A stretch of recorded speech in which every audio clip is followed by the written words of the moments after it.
Hi, I'm Mimi Chan. Welcome to Culture Chat. Thanks for joining the conversation.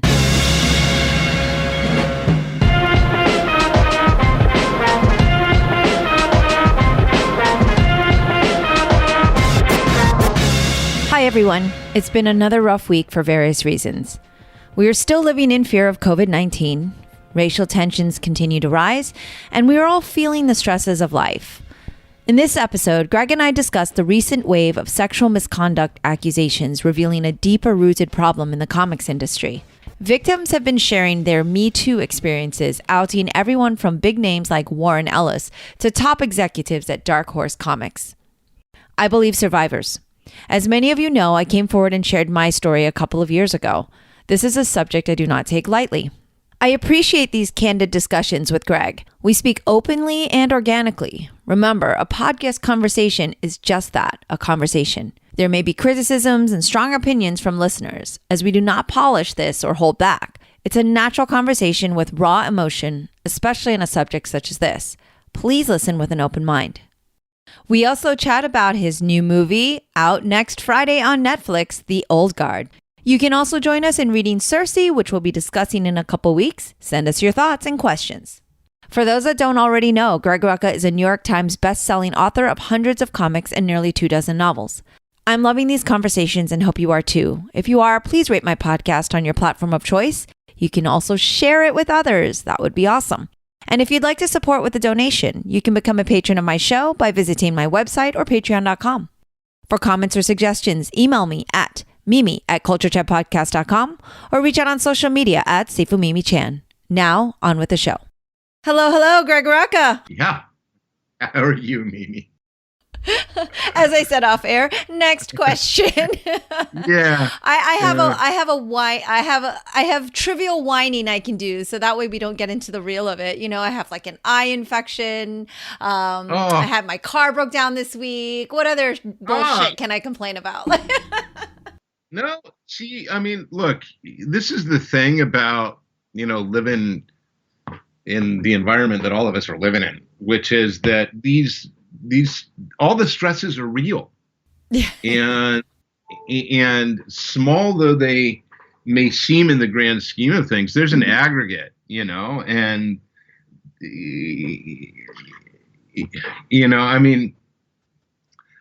possibly 23 million coronavirus infections in the United States is a thing we can't do anything about. And or we can, but we can't manifestly fix, right? Yeah, but God damn it, I'm out of beans for my grinder for my coffee, which is such the ultimate first world problem, is in its own way. It has its legitimacy, right? Yeah. You got to take that one too. So somehow we still have listeners because we get a lot of good feedback, and it's like it's gonna like we keep recoining our podcast. Like now it's just bitch fest. So and apparently they love it. So since they love it, we're just gonna keep going. But misery loves company, and we're all to one degree or another miserable right now. Oh my goodness! And we're just combating it. Yeah. I am so sorry you are dealing with an eye infection. Oh, it's ridiculous. It's ridiculous. I'm just totally doing the vanity thing because you can't wear makeup. And so I talked to David Walker on Wednesday. Yeah. And I had to like delay his conversation. I was like, can I get back? Can we delay by 30 minutes? And, I feel so bad because you know how I am about punctuality. And yeah. I get back on air and he was totally cool. And I'm like, all right, I actually had to go to the pharmacy. Cool. Yes, because he's super cool. Yeah, I was like, I had to go to the pharmacy to get antibiotic eye drops because my eye is gonna explode if I don't, and I'm so paranoid. I wanted to get it started right away.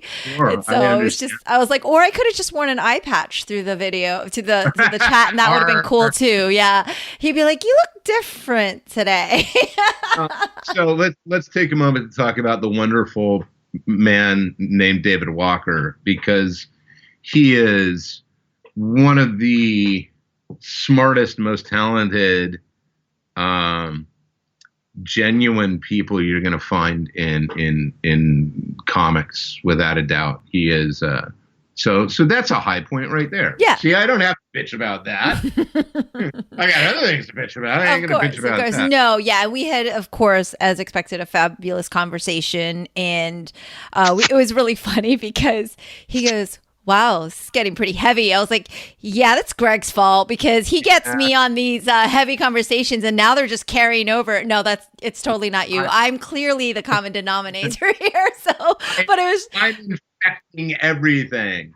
It was funny though. He was like, wow, this is intense. I was like, oh, you thought we were going to talk about comics. Well, congrats on your Eisner, blah, blah, blah. Okay, so let's talk about this, and it was a good conversation. And he, of course, you came up because you're our mutual friend and he shared this fun story, and I'll let you listen to it on air because it'll be a nice surprise. But yes, of course it's all positive. Yeah, no, David's up for 2 Eisners this year. He is. Bitterroot, and he's up for Naomi with Vengeance. Yes, which is just fantastic. It is fantastic. That's the sort of thing that gives me some hope in the process. Exactly, right? Yeah. So that was definitely, like you said, a high point. But he was in a bit of a state because obviously there's always shit going on. But on top of it, there was a bit of a storm this week in comics, or last week. Yeah. And you want to So shall we go deep into that already? I don't know. It's look. I mean, I'm sure there are people. I'm sure there are of your listeners, comics fans. Oh, yeah. Who are aware. Yes. And they may be interested in hearing us discuss it. We can talk about other things. I have had a very surreal week myself. Let's talk about that first. Yeah, so this week was the press junket for the Old Guard, which would normally have been, Charlize and Kiki and Chiwetel and Marwan and Matthias and Luca and Gina. Oh, stop bragging. No. It's like kidding. All the big names, being put up in hotels and going from location to location and doing interviews to interviews, right? And not so in the world of COVID. No. So the entire press junket was virtual, which meant that I spent all day Tuesday and all day Wednesday and most of yesterday being Thursday, because we're recording on Friday, 26th today. 26th, yeah. In my office where I am right now, in this chair that I am sitting in right now, in front of this computer that I am staring at right now. And I'm making you do it again. I'm a horrible person. No. There's a huge difference. And the difference is this. Literally getting onto Zoom calls with Leandro and I talking to reporters from all around the world, and they group them regionally. So okay. You do like 3 hours for Asia Pacific, and then you do like 3 hours for America, Canada, and then, so it's all regional, right? And then you do these roundtables, and those I've experienced physically and the only time I've ever done them is San Diego Comic-Con, so I can't speak to the universality of it, but I've done it a couple times at Comic-Con where like you do a Hall H presentation, you come off the stage, you are put into basically a holding pen. Right. And then you go into this other room and you walk this line with the San Diego Con backdrop, and there are like 40 reporters with cameras and mics. And they get maybe a minute. Yeah. And you hit each of those, right? And 95% of the time, that's like, and you're not Charlize Theron. Why do I want to talk to you, right? But every now and then somebody's like, hey, Mr. Rucka. Not at San Diego Comic-Con. Yeah, no, at San Diego Comic-Con, definitely. And then you go from the press wall to the round table. To the round tables, and they put you at these tables with 3, 4, or 5 reporters. They all have their mics recording devices. Yeah, recording you. And they give you 5 minutes. And For if the you're real in-depth questions. exactly, so you get maybe 5 minutes, and you're never alone, right? You're always partnered with somebody, so you maybe get to answer two questions. Mm-hmm. So doing this virtually was like, oh God, I mean, it's so exhausting. But then the other thing that happened, and I really did think this was a cliche. Um, I cannot count the number of times people said, "So the old guard, where did you get that idea from?" And I swear, by the 50th time, I was thinking there's a Terry Pratchett bit that I read in one of his essays where, at a certain point, somebody asks where you get your ideas, and you want to tell them, no, I get them the same place all writers get them. There's a catalog that you order from. And, and you get it twice a year, and you go through and you go, oh, there's an idea, and I'll do that. And it's so the thing about it is, I was talking about Fraction yesterday afternoon. And Matt and I have had this conversation before, that when you're at a comics convention and you're behind the table, it's actually really physically exhausting. Mm-hmm. Mm-hmm. It is a physically exhausting, especially for writers, because almost all of us are in some way introverts. Mm-hmm. So as Matt puts it, we're either extroverted introverts or introverted extroverts. Right. But to engage, you're putting out all of this energy constantly. And, the nice thing about being at a convention is when you put that energy out, easily 90% of the time, you also get it back, because people don't tend to stand in line to talk to you unless they want to. Yeah, yeah. Those are your fans, too. Right. So they're there for you. There are always people who will stand in line going, I actually don't know who you are. I'm just trying to get 10 copies of this issue. But we did. We talked about it when Fraction was on, the whole convention experience. Yeah. Exactly. And so this was like that, but without the benefit of being able to go to dinner with your friends afterwards, or any of that. So, yeah, but going back to what we were saying at the beginning, right? And bitching out things that we feel like, oh, there's a problem with the car, or I have an eye infection. It's talk about a first world problem. I had to do old guard pressers all day. So tired to talk about my Netflix movie coming out in July 10. It's so grueling. Will somebody please bring me another Evian? But it is still exhaustive, like you said, especially, and that's the thing. It's almost like you kind of wish the reporters all had like 20 questions and then they divided them so that you didn't have to answer the same one 20 times. Like it was like, all right, you're going to cover, where did you get the idea? What year was, how many people, like the standards. And so that's why I always try to tell people whenever I have them on this show, I'm like, yeah, so I'm probably not going to ask you standard questions. We're going to talk about random things, but it is exhaustive to just kind of give those robotic, answers. So. Right. And not everybody was, mind you, I did some interviews that there were questions that surprised me, really good ones. I'm thinking just immediately, and she was not by any stretch of the imagination the only one, but Suzanne Polo at Polygon. Okay.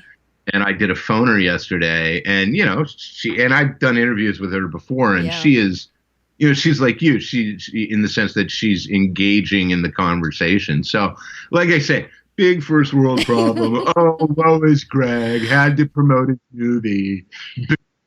But now it's so crazy because obviously this year has flown by in a way, and then it's also crept at a slow pace because of this COVID thing. But now it's like, oh shit, your movie's out in like 2 weeks. Like it's really here. Yeah, no, it's the problem when every day looks the same. Yeah, yeah. When every day looks the same, they all go by, and then you're like, and my mom's 80 and has Parkinson's, and I'll call her pretty much every night, and I'll say, so what'd you do today? And there'll always be this pause, and then she'll laugh and be like, God, I don't know. And the reason why is not that she didn't do anything. Is the reason why is she did on the days when she didn't go out or, have physical therapy or Yeah. whatnot, those are the days where she got up and she did the same things she always does, which is I had breakfast, I read the paper, I did some work in the office, and the next thing I knew, the day was over. And it's like, okay, except not so much. So, and it's the same for my kids right now. It is hard. And that's the other reason why we hit these points where, the pencil, the tip on my pencil broke for the third time in a row. I'm getting frustrated. And so the emotion and the anxiety erupts, in these ways that are sort of, I'm seeing you get into these silly arguments, because you misheard somebody's tone. And it wasn't so much that you misheard their tone as it was that you're just not in a good headspace to grant them the grace to say, I know actually what you meant. It's easier to go defensive or whatnot. So, and I think most of us are dealing with this. I mean, most of us are dealing with this, and it's depressing and it's scary, and the depressing and the scary of the world means that it's difficult to talk about, and for God's sakes, I mean, like I say, I'm only on Instagram, and I mean, I feel like I got to start culling who I follow again, because every time Rachel Maddow shows up on my feed, and I adore her. Yeah. But like the last 3 times I've seen, what the show is posting, I'm like, oh, for Christ's sakes, Yeah, it is. And it may be for about 5 minutes, and then you got to kind of go, okay, what these are. This is somebody sounding the alarms and trying to orient you to. But yeah, I mean, the sadness is real. And you're talking about talking to David yesterday. I can't imagine, I mean, he's a black man in the U.S. I said, do not disturb. I apologize for that. All good. That was my manager. Mimi is more. Thank you. There you go.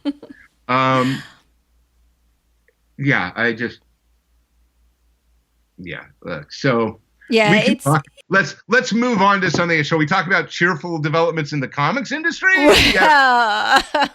Well, because that's part and parcel of it too. Yeah, but before we jump into that, what's interesting is, and it's like I was kind of channeling my inner Greg yesterday in terms of, my last episode, the one that released, it should have released today, but because apparently I am not good at scheduling anymore, it released yesterday. So, listeners got a day early, but I titled it, what did I title it? Like using anger to write.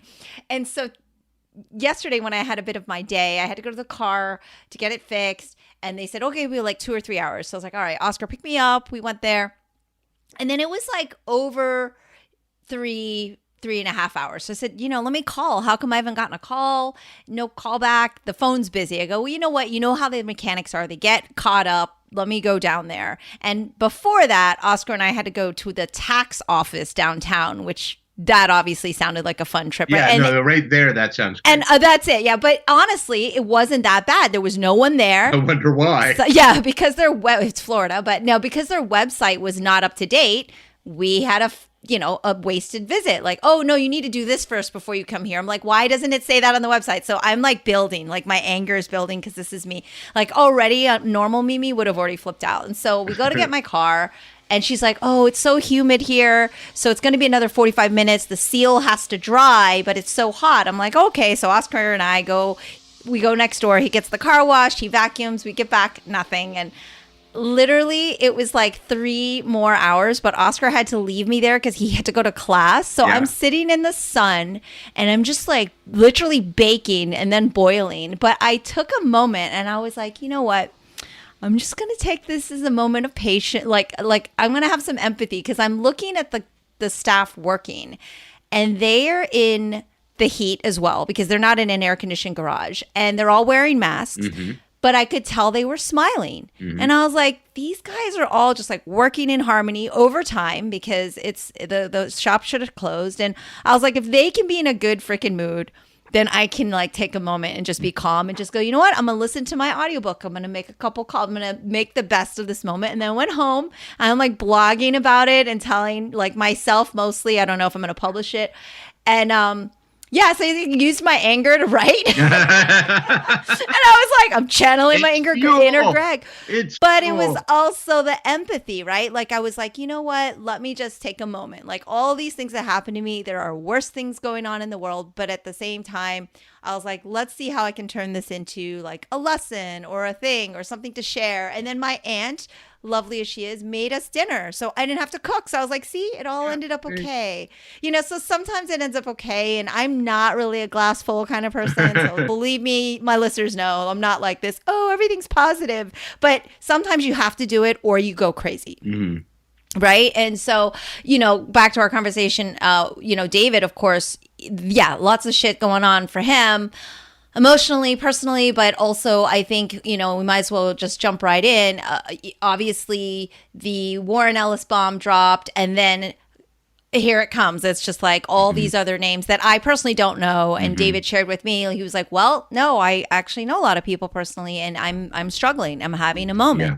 And I was like, I cannot wait to talk to Greg this week because, you know, you are such an advocate for women and not just in your writing, but generally speaking. And it's one of the things I've always enjoyed talking to you about and how you have that, you know, equality and your stance on everything. And so obviously it's become like it's weird because like the Eisner nominations just came out. And I'm like, oh, listeners, that's like the Oscars for comics. And I'm like, now this is coming out. It's like the Weinstein Gate of comics, literally just kind of hit in a way, right? Well, and I don't think it's done by a long shot. I think there are, so this is, there's a lot, there's an awful lot here to talk about. And I am not certain that I can even begin to cover it. So I guess the broadest overview is to say that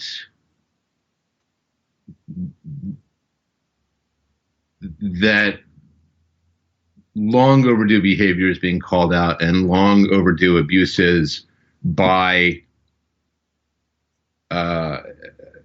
certain white men in the industry who have exploited their privilege to lesser or greater extents are being called out and should be. And in that, I think that the industry is, you know, once again, and this isn't the first time this has happened, but again, it may be that in this moment, the rage is so great on so many issues that enough of it can be shunted to this. There is a whole other fairly dangerous question about what are appropriate responses and where energies need to go at the moment, which is not to say this is not an issue. This absolutely is an issue, and it absolutely somebody needs to put a stake in the heart of this. And the people and when I say somebody, I mean us, we in the industry have to do it. The industry is built on a lot of broken power relationships. And those are power relationships that extend all the way back to its origins in a lot of ways. It is an industry that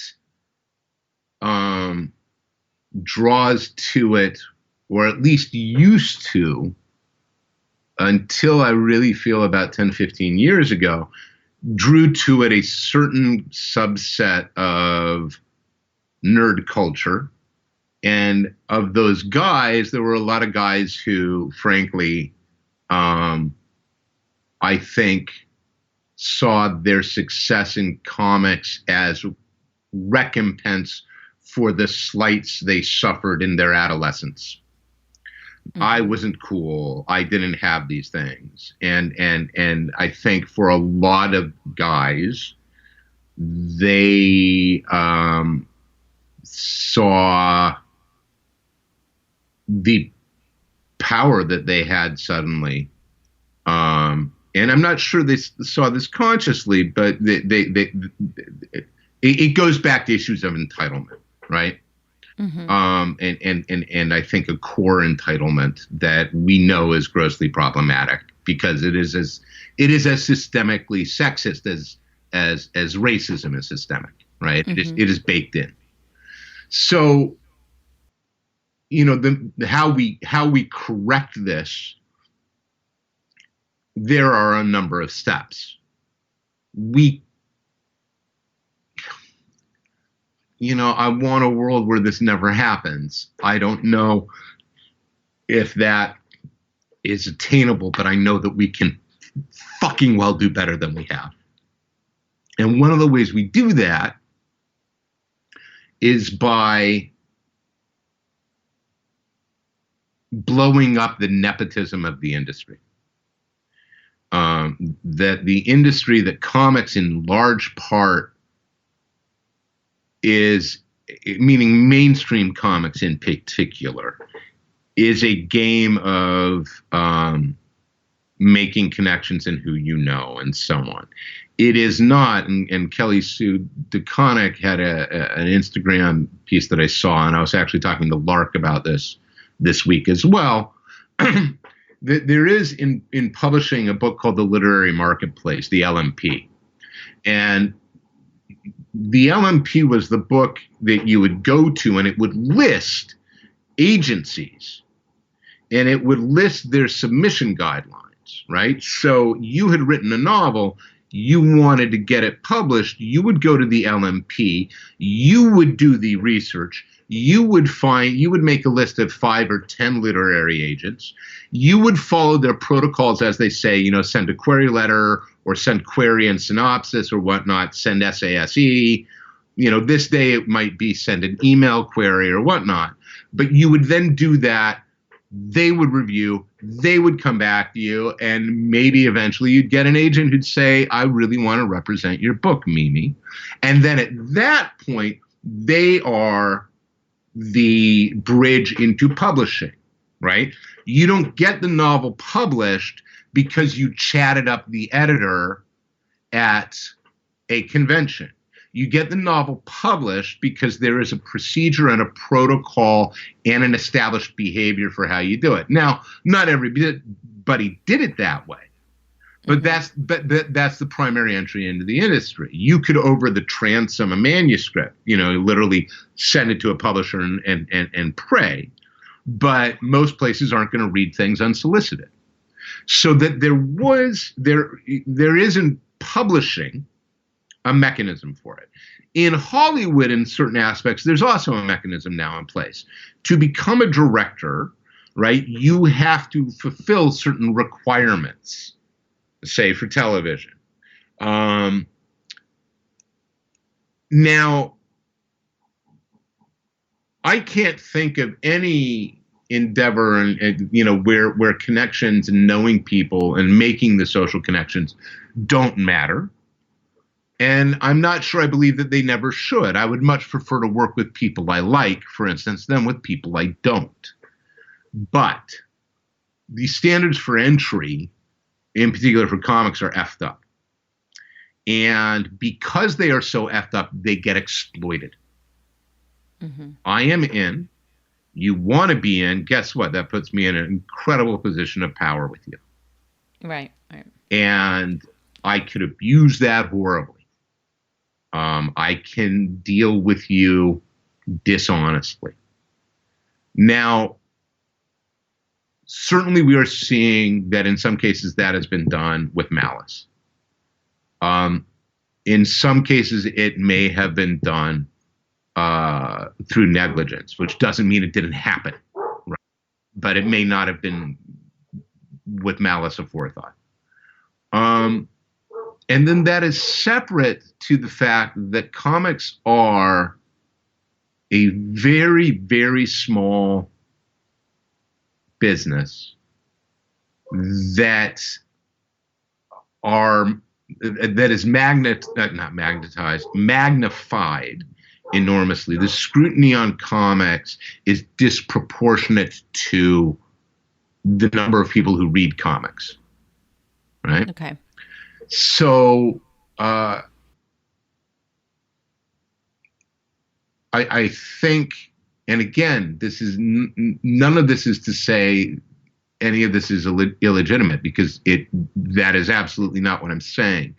It is to say that I think the nature of our industry in comics is such that at this moment it is easier to shine the light in. That magnification allows us to magnify the light. And say in television, or say in computer game design, or say in now a law firm, right? That magnification is appreciably less. It is greater in computer games, right, than it is on the average law firm, right? So when we say that comics has a problem, this is absolutely true. It would be absolutely incorrect to say comics is the only place that has this problem. This is a societal, systemic problem. Oh, of course. Of course. And so, getting some sanitizing goddamn sunlight into comics is a good thing. I think, and I've seen this come up, that there are people who talk. I've seen people. There's a lot of. There's a term, virtue signaling, which I have seen people who know better have adopted, not seeming to understand that that's a term that was created by Comicsgate. Really, it is meant to be an insulting term that says you don't believe it, you're just trying to. Right, you are white knighting, and I've seen some discussion about people being performative, and there's an interesting tension there, right? How I conduct my business and the way I move through my professional life is, how I do it. It's not necessarily on display. Do I need to put it on display? Do I need to make it performative? Because that's what it is. It's displaying it, right? Mm-hmm. If I am not immediately visible in this, does that mean that I should not say, for instance, I pledge? There was the pledge going through Instagram. Right. Yeah. Do I not? I think it started by Tom King or something. Right. I'm But not sure. But do I not say I pledge? Right. Mm-hmm. Do I not add my voice? Right. Now equate it to Black Lives Matter. Right. Right. I'm a white middle class guy. And I am at certainly a higher risk with regard to COVID. Okay. It is not viable for me to go out and protest. It just isn't. Mm-hmm. All right. The risk there to myself and my family is one that I am not comfortable taking. So my advocacy and support comes in other ways. It comes in donations. It comes in signal boosting. It comes in phone calls to governors and attorney generals and DAs, and it comes in the form of giving money. Do I need to post receipts? Well, but we've seen some people do that, and I find that incredibly problematic as well. I'm in a position where I can afford to make donations, and I will do so cheaply. exactly. I don't want to guilt somebody. Right. And that's not everybody's position. Right. Yeah. And so everybody has their own way to ally, is the thing. So this is a very long spiraling. Like I say, there's a lot of stuff going on around this. Yeah. And it is not over. Yeah. And frankly, I don't think it should be over until we get it right. Now, the concern there,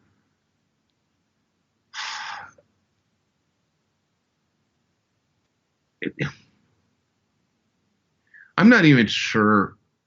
I mean, look, I'll tell you a story. This is an important story for me. And it was a life lesson. I went to Vassar College undergrad. I loved it there. My senior year, I took a seminar taught by a professor named James Whedon, and he was this brilliant, dandy, out professor. I think he must have been in his late 40s, early 50s. And understand, I was there in 80. I was there. Oh my God, 30 years ago. So for him to have been out and vocally proud, that this is who I am and you've got to accept that, was tremendous. And he was just a fabulous professor. And we had this seminar, and we would meet in this seminar room in the library. And they were like, a senior seminar type class. I don't think there were more than 12 of us. So I loved this class. I was going to this class, and the professor he was pretty strict. Whedon was pretty strict about it. You got 2 absences, and that was it. And I would go to this thing, and it was a seminar. We would discuss the reading, and I was really passionate about it. And after a class fairly early on, I am coming out of the class, and one of my classmates is a young woman, probably about my year. I didn't know her. Vassar was a small school. I'd seen her around. I didn't know who she was. She sort of pulls me aside and she says, you always interrupt the women. And I was like, I do? Because I did not think I did. I felt like, no, I was an equal opportunity interrupter. I interrupted anybody. Right. We were in debate and we were in discussion. And if somebody had, said something and I was like, yes, I would jump on it and so on. But she called me out. She said, you shut down the women and it's sexist and it's really problematic. And I was like, I don't think that's true. Mm-hmm. But she was so fierce about it. And even at that point, I thought I counted myself as a feminist. So it was a traumatic thing to hear, really. And I kind of left that conversation going, oh, I'm so sorry. And I didn't go back to the class. Never went back. Oh. I was so conflicted and so chastened. And while I did not feel that she was correct, and where the professor had not said to me, Greg, shut up, stop interrupting or whatnot, that didn't matter. I found myself in a place I couldn't go back. I just couldn't bring myself to do it. I did all the reading. I did all the work. Every time I got a paper assigned, I gave him the essay and I got an A. I mean, I did great work in that class, but at the end of the year, I failed the class because I had missed 6 classes, 6 or 8 or whatnot. And I went to him in tears because failing that class meant I would not graduate. Mm-hmm. And explained to him what had happened. And he said to me, a couple of things. One of them was, I cannot change the attendance policy. You failed the class. We can try to figure out a workaround, but you have gotten an F in this class because you did not attend. Your work was spectacular, but you weren't there. Mm-hmm. And I said, but this is why I wasn't there. And he said, all right, well, aside from the fact that that should have been something that you brought to me, if not the other student had brought to me, you should have brought it to me. Mm-hmm. And aside from the fact that I do not feel that assessment of your behavior was correct, that I thought your addition to the conversations were valuable and I thought you were respectful. He said, and I've carried this forward, he said, one of the things and one of the prices that we pay is that those who have benefited from the privilege are going to take collateral damage in correcting it. Right? Mm-hmm. Because what my classmate had pointed out was true behavior, even if what she saw in me wasn't the behavior in question, right? She was seeing a pattern of behavior that was true. It existed. Mm-hmm. And it exists in society to this day. Whether or not I was complicit in it, remains to be seen. To her, I was. Right? I did not feel I was. Well, so one of the things that I think allyship requires is a willingness to take your lumps, right? Because it goes back to that thing of wanting to say, well, not all men. Right. Right? I mean, yeah. And well, of course, not all men, but again, also don't say all lives, right? I mean, this is not what we're talking about. And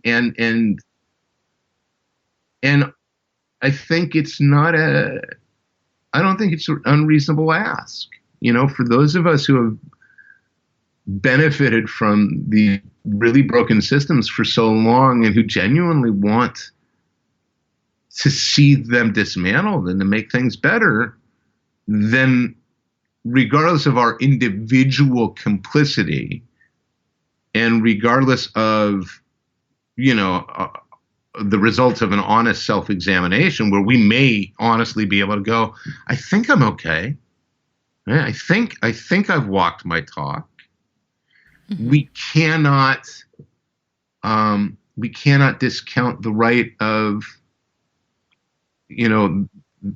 those who have suffered in it to turn to us and say, well, here's where you're wrong, and have to listen to that and take it on.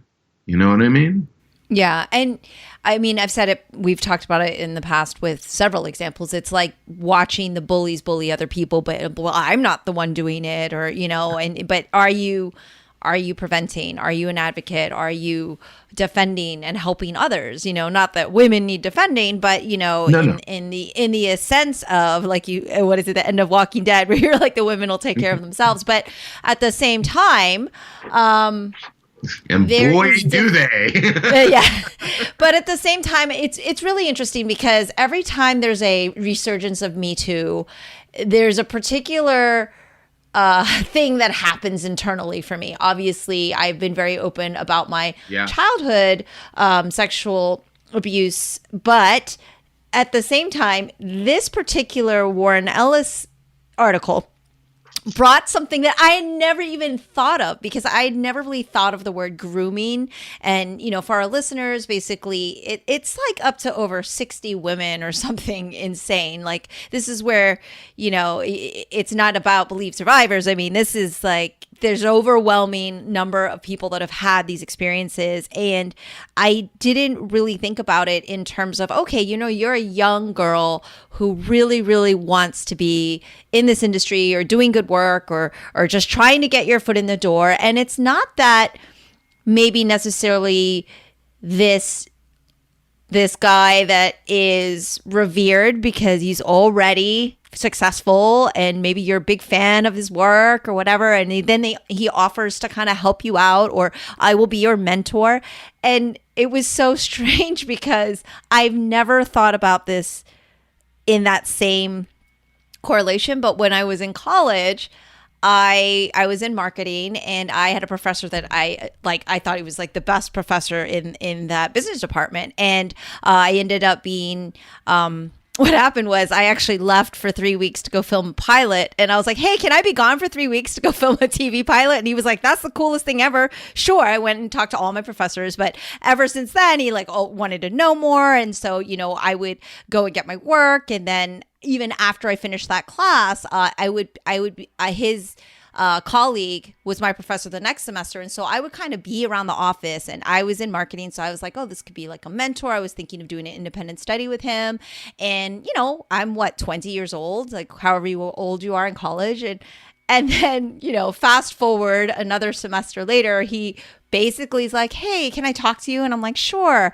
And he just starts telling me about how unhappy he is in his marriage and that we have such a great connection, and he wanted our relationship to be more. And I was like, yeah, that ain't gonna happen. Yeah, Fortunately, I had not even considered it because he's an older guy that I looked at in one light. And a lot of people, for listeners, that want to for a minute say, well, the women knew what they were doing, especially in the dynamic where there is a age difference. Like, think about who you were 20 years ago, everyone. We did some stupid shit. Your brain isn't as developed. I mean, there's a fact to this.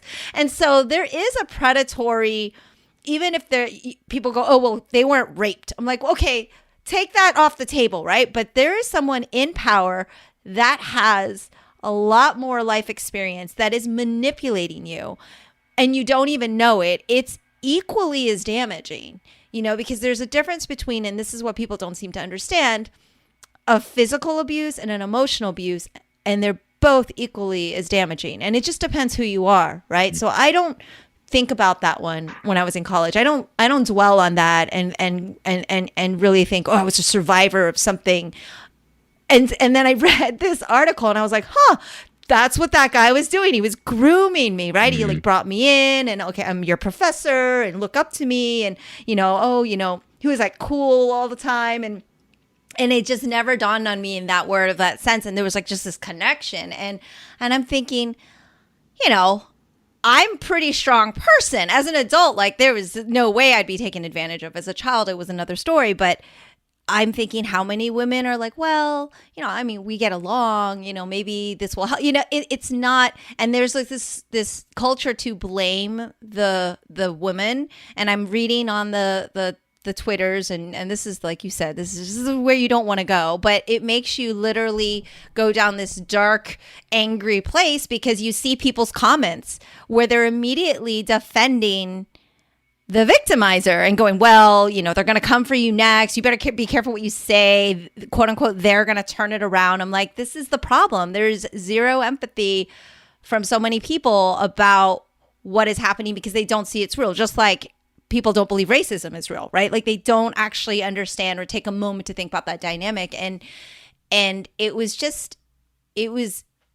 interesting because I had never thought about my experience that way until I read that. And then, it's something, of course, I wanted to talk to you about because I know in the comic industry for so long, it's not known to be woman friendly. I talked to Gail about it.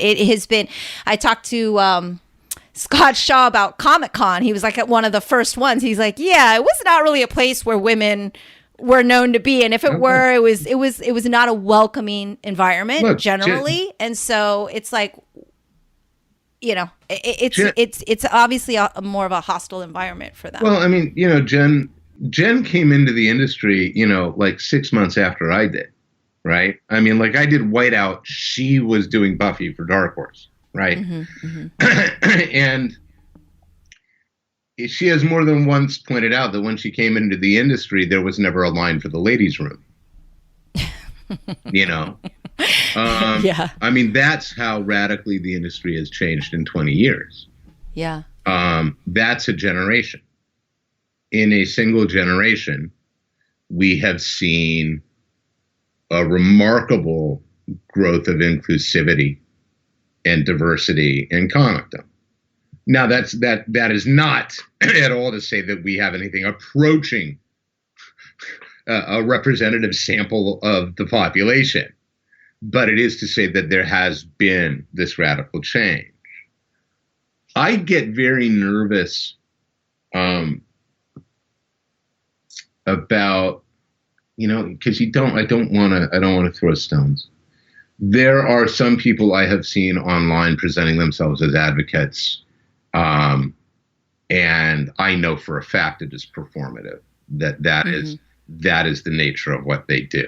That they show one face publicly and uh, do something else entirely privately. Mm-hmm.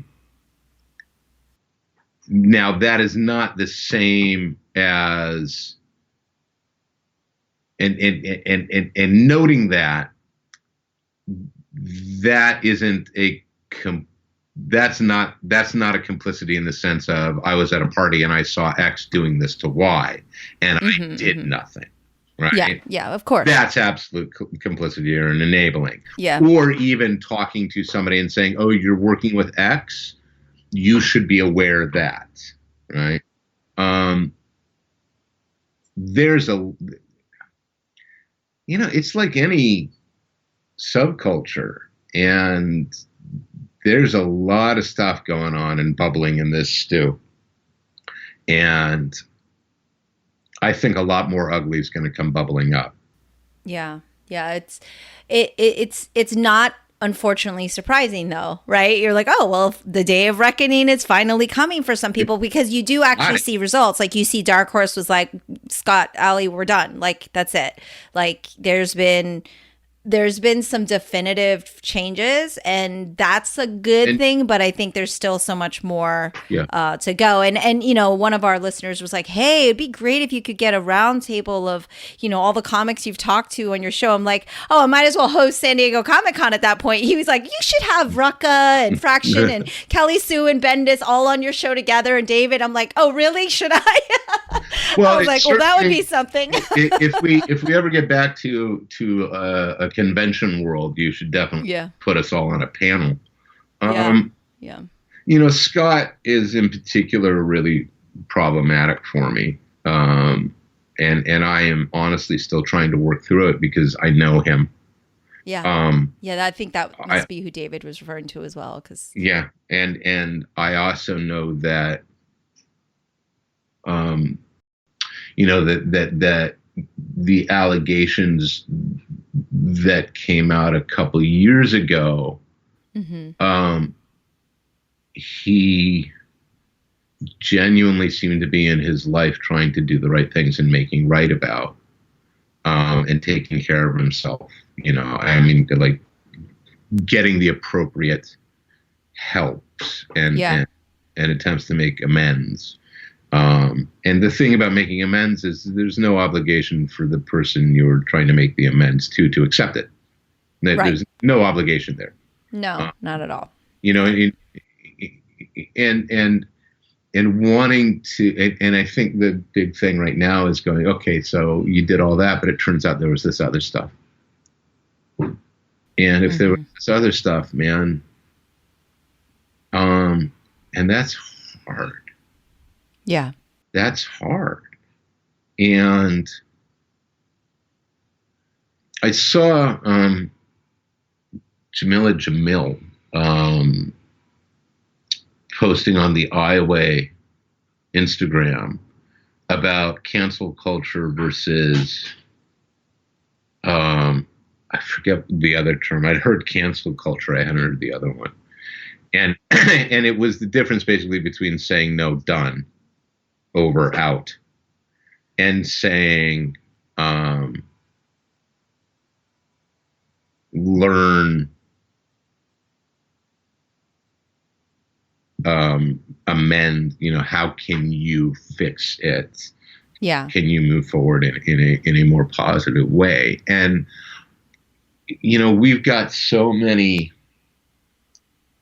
And I'm not saying this with regards to any specific case because I don't know, and it's not my place. Yeah. I want to believe that people can grow and learn and make right, and those who do with an open heart and with sincerity and commitment and genuine penitence,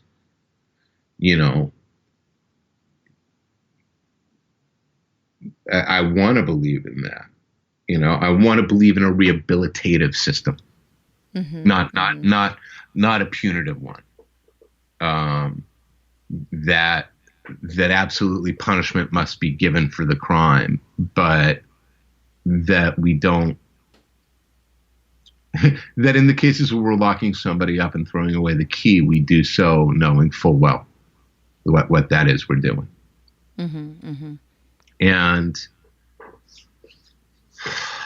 I mean, I find it's incredibly painful, and I'm not a victim. And feeling at all complicit in an industry that has been victimizing people in this way for so long, it's really hard for me. And I'm reminded of a thing that I'm seeing other people saying. I'm talking more to you about this, and frankly, I'm somewhat nervous about it, because I'm sure that when this goes out, people will have plenty of things to say about Rucka's ramblings, but I really have been trying to really listen, and to keep my own damn mouth shut. And, I talk to you, and if I keep my own damn mouth shut, it's not much of a podcast, but No, we go back and forth. I mean, today I kind of wanted to just really hear it's your industry. It's definitely not my industry. And so I wanted to understand. And I know we have to wrap up soon. So for your schedule. Yeah. I mean, I'm just so fucking done with it. Meaning that the industry, that this stuff still, this isn't that hard, guys. We should be able to get this right.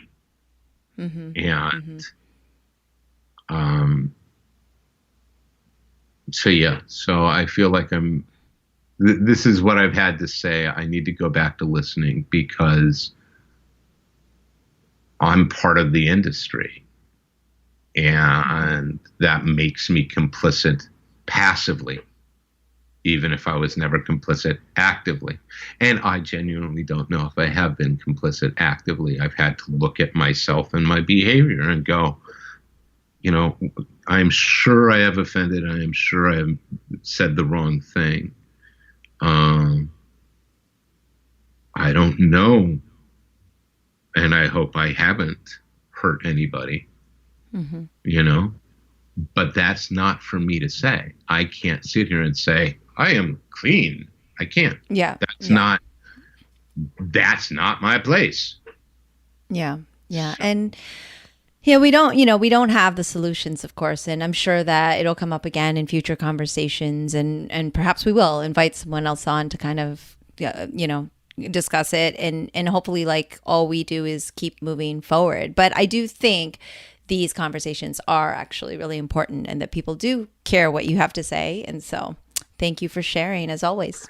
Thank you. This was, again, man, you get Walker and you get me. These have both been heavy. So yeah, I know. And next week, this is literally going out the same week. So it's kind of funny.